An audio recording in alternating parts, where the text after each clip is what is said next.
You know that weird feeling when you're standing in the middle of a room holding a box you just unpacked, and inside is the thing you so desperately wanted yesterday? But then you hold it, and instead of the expected fireworks in your soul, there's just silence, emptiness, and a little voice in the back of your mind says, "Common sense, mate. Why did I buy this?" It's like when you've had one too many at a party you didn't even get invited to, but you still ended up paying everyone's bill. To be honest, it's happened to all of us. We go online just to have a look at 11 p.m., and 10 minutes later, we're entering our credit card details to buy a set of professional steak knives, even though we've been vegetarian for 3 years. Or that new gadget that's supposed to make your life more productive, but ends up collecting dust on the shelf next to the juicer you used once. Hi, I'm Captain Capital. I'm always thinking about money, human psychology, and why some people seem to have more money than others. I've spent years watching us do completely irrational things, even though we think of ourselves as rational beings. I'm no saint. I've fallen for these traps as well. That's why I decided to do some more digging. Why does our brain always want things we don't even need? Why do we try to fill emotional holes with plastic cards? Today, I want to invite you to a deep conversation that may be uncomfortable at times. We won't just talk about how to save money, we'll try to have a look at how we're actually behaving. We'll look at how marketers play on our instincts, how our past affects what we buy, and, most importantly, how we can finally stop being influenced by our own impulses. This is going to be a deep dive into ourselves, so make yourself a coffee, get comfy, and let's unravel what's really going on in our heads when we hit that buy button. The future self trap, buying a ticket to an imaginary life. Let's start with the most insidious one. There's a thing in psychology I call the mirage of the ideal self. You know, when you buy running shoes, not because you run, but because you want to be the kind of person who wakes up at 6 in the morning and runs 5 kilometers. We're not just buying a piece of rubber and fabric, we're buying an identity. We believe that the item has the magical power to transform our personality. Basically, it happens like this. You're sitting on the couch, eating chips, and suddenly you see an ad for a juicer, and an image instantly appears in your head. You're slim, tanned, drinking celery juice in a sun-drenched kitchen. You click order. But here's the irony. When the juicer arrives, you're still the same person on the same couch, only now you have 1,000 rubles less and one more bulky piece of equipment. A thing doesn't change your habits, it just takes up space. Honestly, my closet is a graveyard of these imaginary lives. There's a professional camera there because I once decided to become a travel photographer. There's a wood carving kit there because, well, at some point I thought it was very meditative. We spend money on equipment for hobbies we'll never pursue, on clothes for events we're not invited to, and on books we'll never finish. Why is this important to you? Because every time you buy something for your future self, you're stealing resources from your present self. You're depriving yourself of real financial security for the illusion of progress. It's a kind of psychological crutch. We think that if we buy a gym membership, we've already done half the work. In reality, we've simply bought a feeling of accomplishment that will evaporate within a week. The practical advice here is frustratingly simple, but incredibly difficult to implement. First, become that person, then buy things. Want to run? Run for a week in old sneakers. If you don't quit, buy running shoes. Want to draw? Use a regular pencil and paper. Things should support your skills, not try to replace them. In the professional world, there's a saying, it's not the equipment that makes the artist. And that's damn true for finances too. The dopamine loop. Why purchasing is more pleasurable than owning. Have you ever noticed that your happiest moment isn't when you're using a new thing, but when you're standing at the checkout or when the delivery guy rings your doorbell? It's pure biology. Our brain is an ancient mechanism tuned to seek out novelty. When we see something new and attractive, dopamine is released. But here's the catch. Dopamine is the hormone that anticipates pleasure, not the pleasure itself. It's like hunting. Our ancestors were motivated by finding a berry bush. The brain gave them a boost of energy to get to that bush. Once the berries are eaten, the boost disappears and we need to find a new bush. The modern berry bush is a marketplace feed. We scroll, scroll, scroll. Oh, a sale. Oh, beautiful packaging.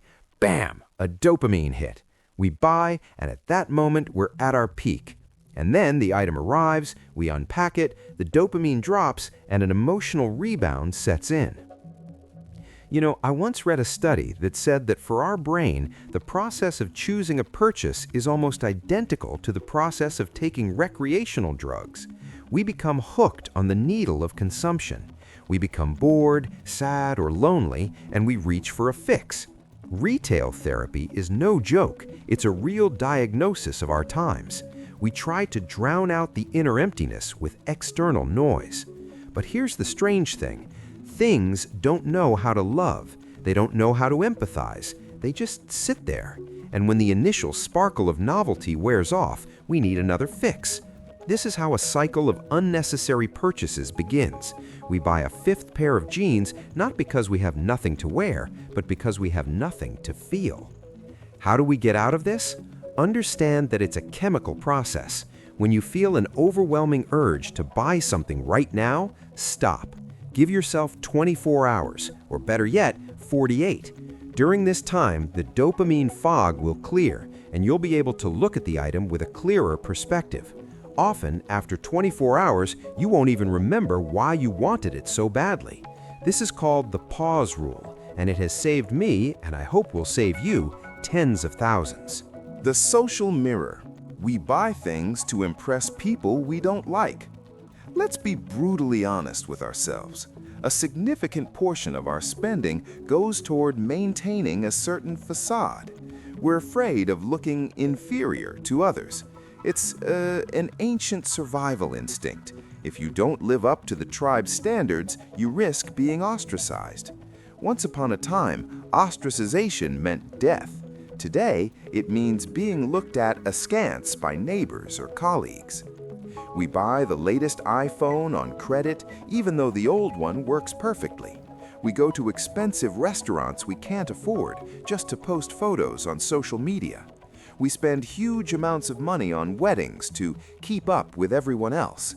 But you know the real irony? No one cares. Most people are too busy impressing you to notice the impression you're making. It's like running on a hamster wheel. You buy a bigger car, your neighbor buys an even bigger one. You're renovating, and your friend does even more. It's a game you can't win because the rules are constantly changing, and the finish line keeps moving further and further away. Honestly, I lived by this paradigm for a long time. I thought my status was directly dependent on the brand of my watch, until I realized one simple thing. Truly confident people don't need to prove anything. Wealth is something that's invisible. It's your investments, your bank account, your freedom, and what we put on display is usually our debts. Rhetorical question. If you lived on a desert island and no one ever saw your purchases, would you still buy them? If the answer is no, then you're buying them for others to see. And spending your life, after all, money is your time converted into currency. Buying someone else's approval is the worst deal imaginable. This is my favorite topic. Marketers are brilliant psychologists. They know all our weaknesses, and the weakest of them is the word discount. Our brains are programmed to seek bargains. When we see a price tag that says, was $10,000, now $5,000, we don't see the spending of $5,000, we see the earning of $5,000. This is called the anchoring effect. The first price becomes an anchor. Anything below it seems like a gift from heaven. But you know what the truth is? You didn't save $5,000, you spent $5,000 on something you probably didn't need until you saw that red price tag. And those 2 for the price of 1 deals, they're a classic. You needed 1 bottle of shampoo, but the deal says buy 2. So there you are, standing there with 2 bottles, having spent more than you planned, feeling like you've beaten the system. In reality, the system has just beaten you. It's forced you to buy more than you need, and you're still happy. Honestly, sales are the most dangerous time for your wallet. This is the moment when logic switches off and the instinct to collect kicks in. I need to get it while it's cheap. What if it's not available later? We buy clothes a size too small. I'll lose weight for summer. We buy kitchen gadgets we'll never use simply because the price was too tempting. Understand one thing. An item bought at 90% off is still worth more than an item you didn't buy at all. Spending zero is the best deal. Before you buy something on sale, ask yourself, would I buy this at full price? If the answer is no, put it back. You are not saving, you are simply getting rid of your money under a beautiful pretext. Emotional shopping, when your wallet pays for a broken heart. Sometimes our unnecessary purchases are simply a cry for help. We're tired at work, our partner has hurt us, we're simply lonely or bored. So we go to the mall or open an app. At that moment, the purchase becomes a band-aid. We try to heal our feelings with things. This effect is very short-lived. As soon as the bags are unpacked, the sadness returns, but now it's compounded by guilt over the money spent. You know, it's like eating cake when you're stressed. It tastes good in the moment, but then a heaviness in the stomach and self-loathing. I often notice this in people who work in jobs they hate. They spend almost their entire paycheck on trivial things just to compensate for the suffering they endure from 9 to 5. I work so hard, I deserve this purchase. It's a dangerous trap. Essentially, you're paying for something you don't feel good about. We mostly buy things to change our inner state, but the truth is, no dress will cure depression, and no new phone will make you less lonely. It's, well, a misrepresentation. We need communication, relaxation, or problem solving, but we're shilling for a new toy. What to do? Start keeping a spending diary, but add an emotions column. What were you feeling at the moment of purchase? Joy? Boredom? Anger? Over time, you'll see a pattern. If you buy things every time you argue with your mom, then the problem isn't the things themselves. Find other ways to cope with your emotions. A walk, a conversation with a friend, or just deep breathing cost 0 rubles, but they work much better in the long run. Scarcity and urgency. Only 2 items left. Marketers love to play on our fear of loss. There's a term in psychology, FOMO, fear of missing out. When we see a sign that says limited offer or today only, our brain goes into panic mode. We stop thinking about whether we need the item. We only think about how to prevent someone else from getting it. This is pure manipulation. In most cases, the last item left is simply a marketing ploy. But our instinct tells us, grab it, it'll be too late. It's like hunting. If you don't kill the deer now, it will run away and you'll starve. Except that in an online store, instead of a deer, you get another phone case or your 10th pair of socks with a funny print. You know, I often catch myself doing this when I'm booking hotels. There are 15 other people watching this number. My heart starts beating faster. I want to press the button as quickly as possible. But if I stop and think, do all 15 people really want this number at this very moment? Unlikely. It's just a way to push me into a decision without giving me time to think. Honestly, if you're being pressured to make a decision quickly, it's a sure sign it's going to be a bad one. Urgency is the enemy of rationality. Understand that the world won't end if you don't buy this course with the expires in 15 minutes discount. Chances are you'll be offered even better deals in a week. Don't let timers on websites rule your life. You're the master of your wallet, not an algorithm. Lifestyle inflation. Why more money doesn't mean more happiness. It's a trap that almost everyone falls into as their income rises. As soon as we start earning more, our wants instantly rise to new levels. We switch from regular coffee to craft, from economy to business, from mass market to designer boutiques. The problem is that our happiness level remains the same. We quickly become accustomed to comfort. What seemed like luxury yesterday becomes the norm today, and tomorrow the bare minimum. And we need more and more money just to maintain this new standard. I call it running in place. You earn more, spend more, but in the end, you're left with the same amount of money or even less as you had when you started. You become a hostage to your lifestyle. You can't quit a job you hate because you have to pay the mortgage on a huge apartment and maintain an expensive car. Frankly, this is the greatest tragedy of modern consumer society. We trade our freedom for things that don't even bring us joy. We buy comfort but lose peace. How to avoid this? Establish a percentage rule. If your income grows by 20%, increase your spending by only 5% and invest or save the rest. Let your capital grow faster than your needs. Remember, your value isn't determined by how much you spend. It's determined by how much you have left. Freedom is when you can afford to buy something, but choose not to buy it because you're already happy. Things as a substitute for time and attention. We often buy gifts for ourselves or loved ones to compensate for a lack of attention.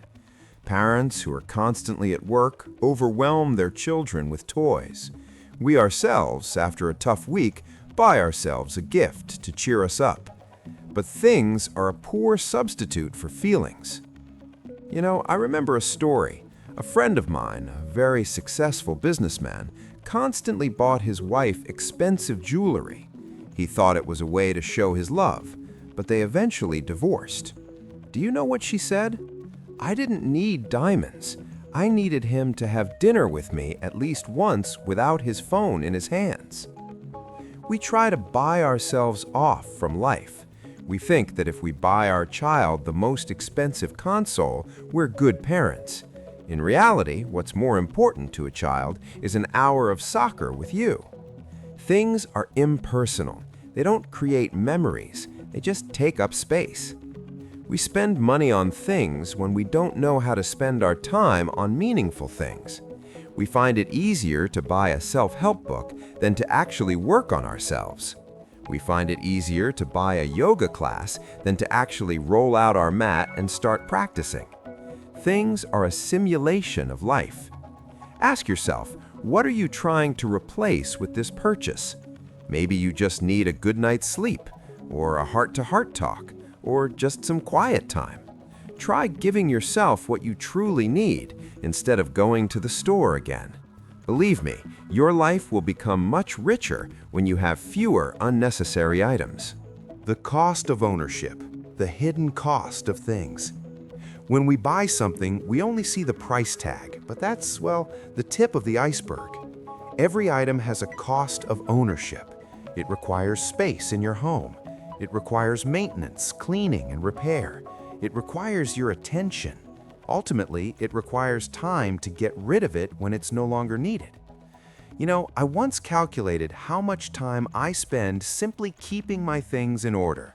Washing, ironing, rearranging, searching for lost items. That's hours of my life every week. We think things serve us, but in reality, we often serve things. We buy a country house and instead of relaxing there, spend every weekend fixing, painting, and mowing the lawn. We buy complex appliances and spend hours studying the instructions. Things absorb our energy. They tie us to a place. Honestly, minimalism isn't about living in an empty room with just a mattress. It's about owning only what truly brings you value or joy. Everything else is dead weight. It's the noise that prevents you from hearing yourself. Before buying something new, imagine where it will be in a year. How often will you use it? How much time will you spend maintaining it? If the cost of ownership seems too high, don't buy it. Remember, the fewer things you have, the more freedom you have. Less cleaning, less stress, fewer attachments. That's true wealth. Conclusion: how to regain control. Well, we've come a long way through the depths of our psyche. We've discussed dopamine, social pressure, discount traps, and the cost of ownership. This conversation has been helpful, and at times a little sobering. In summary, I want to say one important thing. There's nothing wrong with consumption in itself. We live in a material world, and things can make our lives more convenient and enjoyable. The problem begins when things begin to control us, when we stop being mindful of why we make the choices we make. Financial freedom doesn't start in the bank, it starts in your head. It starts with telling yourself stop when it's necessary. It starts with understanding the difference between want and need. It starts with realizing that your happiness isn't sold in a box with a pretty label. Honestly, every time you refuse an unnecessary purchase, you perform a small act of rebellion against a system that wants you to be perpetually dissatisfied and forever thirsty for more. You choose yourself. You choose your future, your peace. Restore your emotional connection to your money. Remember that money isn't just pieces of paper or numbers on a screen. It's the hours of your life. It's your energy. Spend it on what truly matters: experiences, learning, helping loved ones, and your safety. On what will remain with you when all your gadgets become obsolete and your clothes go out of style. I encourage you to try a small experiment. Over the next week, before you buy anything other than groceries, pause. Ask yourself, why do I need this? What hole am I trying to fill? Simply observe yourself. You'll be surprised by how much you learn about yourself. Formulate a new rule of consumption for yourself. Let it be gentle but firm. Don't punish yourself for mistakes, but strive for awareness. We are all learning. We all make mistakes, but it is the ability to analyze our actions that makes us free. In closing this conversation, I want to wish you silence. That same silence in your head we talked about in the last video.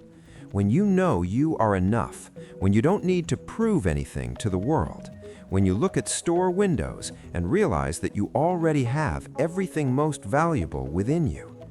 This was Captain Capital. Take care of yourself, take care of your freedom, and remember, the best things in life are not things. See you in future episodes. We have much more to discuss because the path to wealth is, first and foremost, a path to yourself. Take care of your capital and let it work for your freedom, not for the approval of others. Good luck to you.